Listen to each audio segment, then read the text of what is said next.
The learning component of the model includes crafting classroom activities according to the best principles of promoting learning. The principles of learning are active involvement, patterns and connections, informal learning, direct experience, reflection, compelling situation, frequent feedback, and enjoyable setting.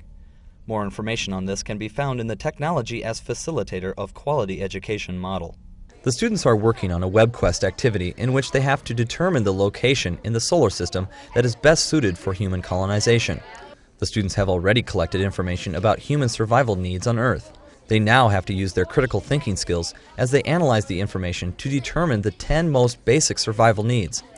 The students must use their previous knowledge of the Earth and its atmosphere, as well as their newly acquired knowledge in order to complete their task. They thus establish patterns and connections as they combine different pieces of knowledge to form a new idea. I think atmosphere because you can't dirts don't breathe oxygen.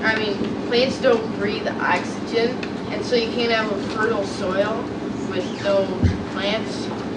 And also there's like a ton of other gases in the atmosphere. So I think we need a good atmosphere. That's an interesting thought.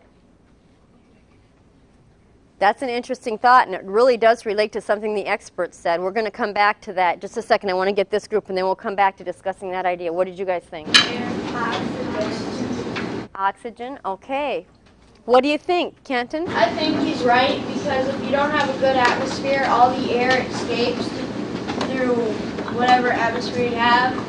So if you don't have an atmosphere, then you don't need, there's no use in having air, because then it'll just keep getting out. But since we have that atmosphere, it like keeps all the air in. So without an atmosphere, we wouldn't have air. In their attempt to interpret the scientific data, the students make some errors. These are later corrected by the instructor. After they examine their information on human survival needs, the students transfer their knowledge to a new situation. They must determine which of these needs would be most vital to human survival if humans were to colonize another planet. This further illustrates the construction of patterns and connections during learning.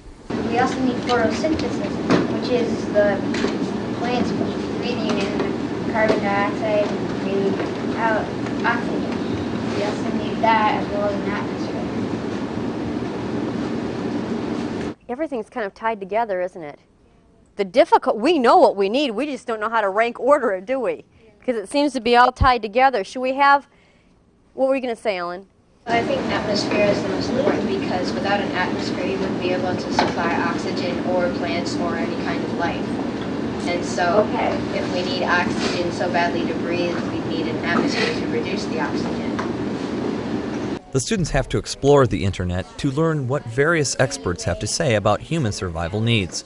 The students work in groups, assuming roles as different kinds of experts, such as astronomers, meteorologists, geologists, sociologists, psychologists, and biologists. The groups then explore the solar system using the internet. Each student must use his or her knowledge as an expert to help the group decide on the best location in the solar system to build a colony. The students form patterns and connections as they link their knowledge of human survival needs with their knowledge of the physical conditions of the planets and moons in the solar system. Not a good one, but it has an atmosphere, it has gravity, it has water, it has source of energy, it has a magnetic field, and it has a tunnel of access. I think a dome I believe that a dome on Titan would make everything good. You wouldn't get skin cancer. If we brought water and dirt, we would have it in seeds and stuff. We'd have it perfect. I don't think Pluto would be. Alright, you agree with me? Okay, which planets are moons have never been seen? Alright, good. So we both vote Titan.